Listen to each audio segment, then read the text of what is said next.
Hi, this is Rachelle with Scrapcraftastic, and I'm back to work on our Lapbook. This is the base of the cover. I used some fabric from my stash and 9 by 12 envelopes and a little piece of packaging or chipboard for the spine. This is what it looks like.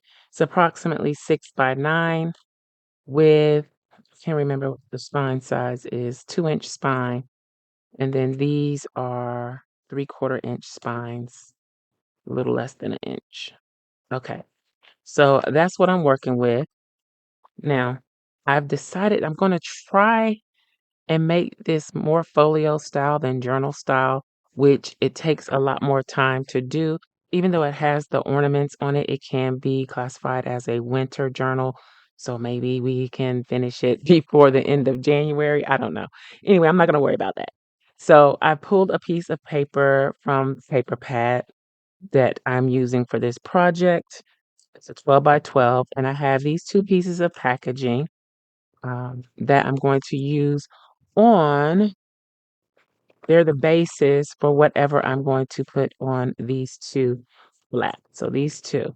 I think I'm going to do more of a envelope flap type thing on these, possibly journals secured in here, and then a traveler's notebook style setup on the main spine with a few other pieces. I think the journals that I put here will either be folio style or actual journals. The ones that I put here will be more writing journals. So that's what I've decided so far. That can change.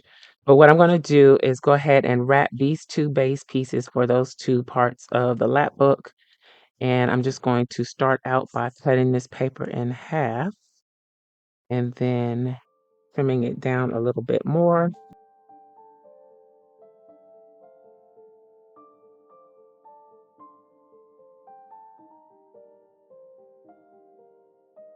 I have a big giant Fiskars paper trimmer that cuts really well that I would love to use over here, but I cannot. It's just too big. It's as big as my desk area, so I can't do that. All right, so one side of this is shiny, one side of it is not. So I think I'm gonna leave the shiny side up and wrap the other side. So I'm gonna go ahead and wrap this. I do have examples of how I wrap in other videos. If you would like to check that out, I will link to them in the description box below.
Okay, so I am back. I had some technical difficulties, so some of the audio that I recorded did not come through.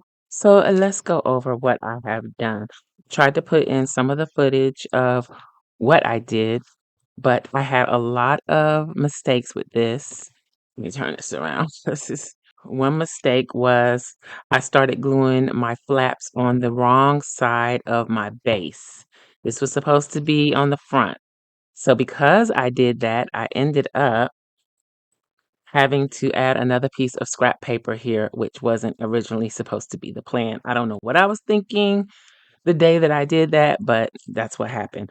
I also made a mistake and put this on this side, and I had to switch it, and it caused a little rumpling in the paper because either the Eileen's, I just don't like the way that reacts to scrapbook paper. It could be because I pulled the paper up that caused the warping. I don't know, but I don't like it. And I didn't have that many problems with these two flaps with the acetate. I just laminated these snowflake sequins that I've had for a while. I don't even remember where I got those, but I laminated some of those and used that as acetate windows here. Had a little snafu with that, but it wasn't too bad. I was okay with putting the pocket here. You got a nice deep pocket. I did fold over the paper just to make sure this part was sturdy. I'm thinking I'll make a small journal to put in here, but leave room for other pieces. And because the paper was a little rumpled to me, I made this little pocket here.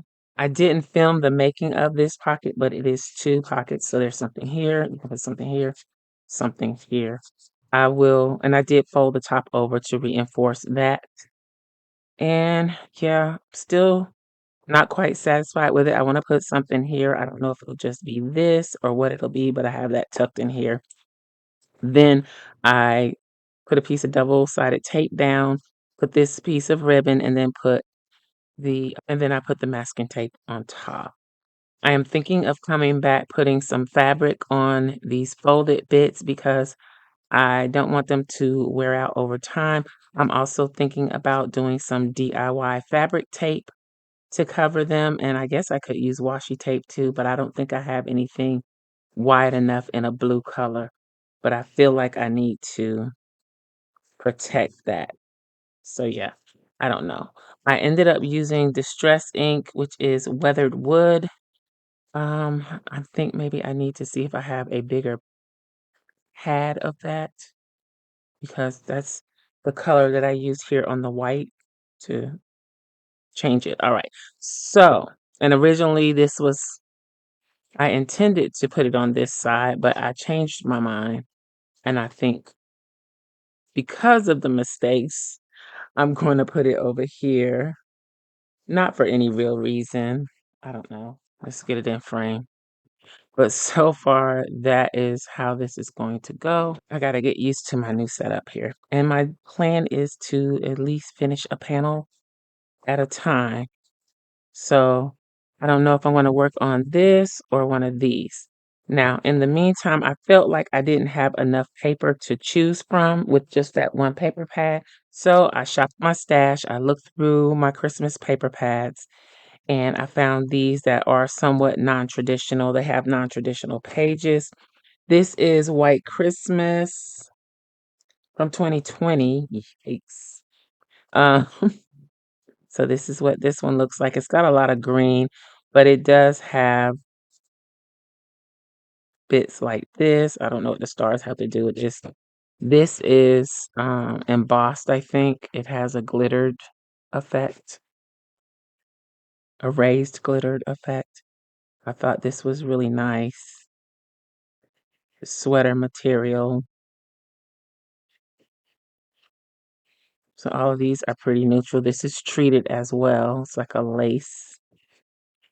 This is nice, of course. And I've used a few pieces out of here, not much. Okay. Then I also have this one, which is ice crystals. Both of these are from Michaels. This one was from 2012.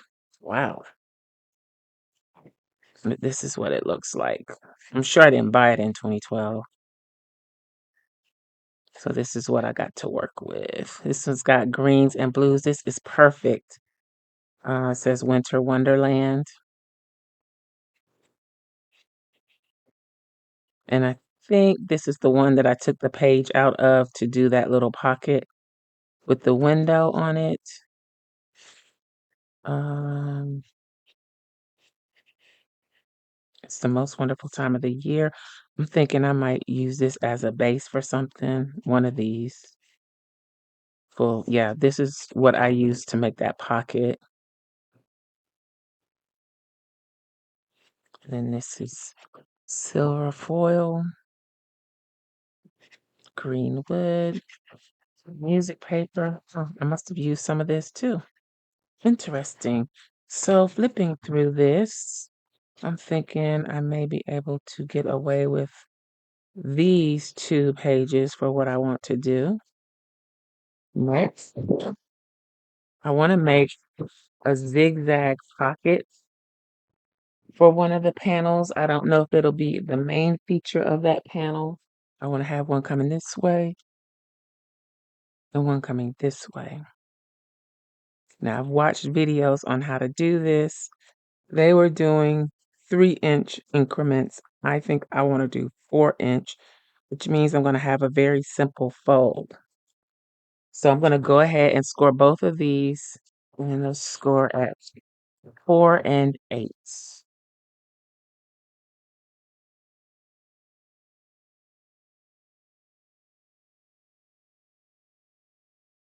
What they did was cut the paper diagonally this way, but leave a bit down here. I want to do them going the zigzag going in opposite directions though. So I need to determine the height that I want this to be. I'm going to make it the same height as this, which is 8 3/4. So let me trim this paper down to 8 3/4.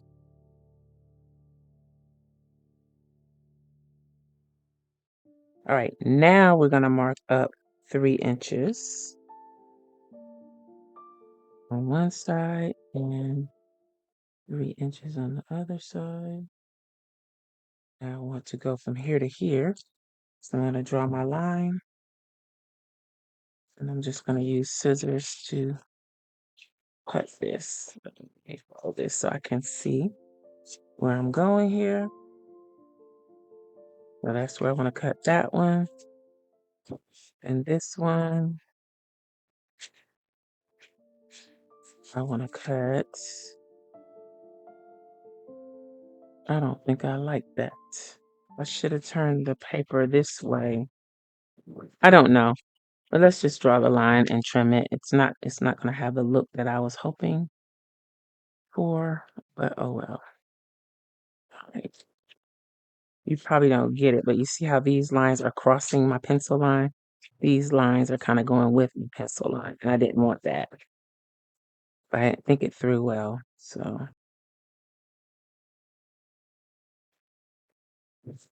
to tear this, but no. Let's cut this one.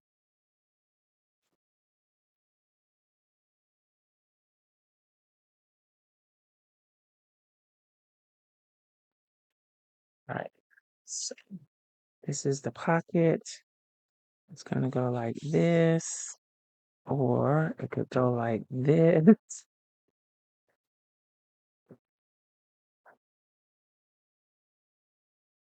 And then I'm gonna have to do something on the whites.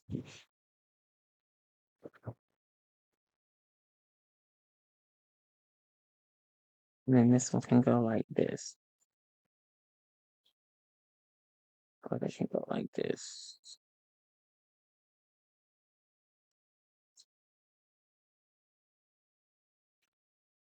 I think I'm gonna have them go this way. Then I'm gonna make some hinges so that these can be flat. I'm gonna have to cover this side. What can we do with these? Could cut this off, use it as a pocket here. take the back piece, put it on here, and use that as a pocket too. So we'll hold off on those two pieces. So that is the zigzag pocket with a 4-inch width. Then I'll and just glue it here and here and here and here to make the pockets. But I'm not going to glue it yet because I need to figure out what I'm going to do here. Okay, so here I am back again, and I have done some work without you because I wanted to kind of focus on what I was doing. I will try to make sure I record the remainder of this, but I was kind of just in the craft lab doing some work, and I just was like, well, let me go ahead and do this. So I'm going to explain to you what I did. I found another piece of chipboard. This is for one of the larger panels in the Lapbook. So think this chipboard is from the back of a paper pad. So this is one of the larger pieces. I cut my two pieces. Of course, this is going to go here. I guess I could try to clip these in place so that they don't just float around. All right. So this one is going to go here, I guess. And then this one. All right. So this one will possibly go here. I'm going to have to try and incorporate some dark blue and some light color into this so that all of it blends. And you saw how I made the zigzag pocket. All I did was ink them up a little bit. Let me get this out of the way. Got my scraps here. So I just inked them up a little bit. And on the part that was white, I used some of this Tim Holtz tissue paper and I did the smushing technique. So I just smushed the ink pad, which is weathered wood, onto a silicone mat. I smush, smush, smush, smush. Then I took a little bit of water and sprayed it, and I just dabbed this in it. Now, this is tissue paper, so once it got wet, it got really delicate. So I just laid it flat and used my heating tool to dry it carefully, and it changed the texture a little bit. I think I like it better this way because originally, as a tissue paper, it had a wax feeling side, and some of that wax is gone. I think if I color the tissue paper again in the future, I will use spray and see how that works. But this time, I just used the distress ink and a little spray of water. And so I covered this with the glue stick, put down glue stick, put the tissue paper over it, then trimmed off the excess. Now, I had this paper was an offcut from something else that I used. I used a tab to attach these to the base, my chipboard base. So I just cut like a 2-inch piece, folded it in half, and I gave myself a little bit of a gusset so that I have these flip pieces. Now these are pockets, of course. So I have to fill the pockets. So we got pocket here, then you open the pocket here, pocket here. I took the pieces that I cut off of this, I glued the triangular pieces down and made more pocket space. So I got a lot of pockets to fill. Now I need to figure out what I'm going to do here, but it's pretty open as to what I can do. But that is that centerpiece, and I'll probably put some type of tie on it. Maybe not the same ribbon that I used. I think I might have some suitable seam binding, a good color, and if not, I can always dye some because I have plenty. This is one of the offcuts from this paper. I had 2 sheets. I could turn these into envelopes of some sort to be used somewhere else. And then, of course, I have this offcut stuff. Well, no, I find I get a lot of pleasure out of using the scraps to make something. That's why I went ahead and made these pockets on the inside here. That's where I'm at so far. I think I'm going to end this video because it's probably a little bit long, and then we'll start up from there. So I have 2 panels done. I just need to decorate everything. So I have 2 more panels to do. Yeah, I'll think about decorating along the way, but I really want to try and get this done before the end of the year. Let's see if I can do it. All right, so I hope you enjoyed this, even though you didn't see all these steps to this. You saw how I made the base, and adding a tab to attach something is pretty simple. If you want to see that again, let me know in the comments because I'm thinking I may make something separate, like a folio style piece using the same technique.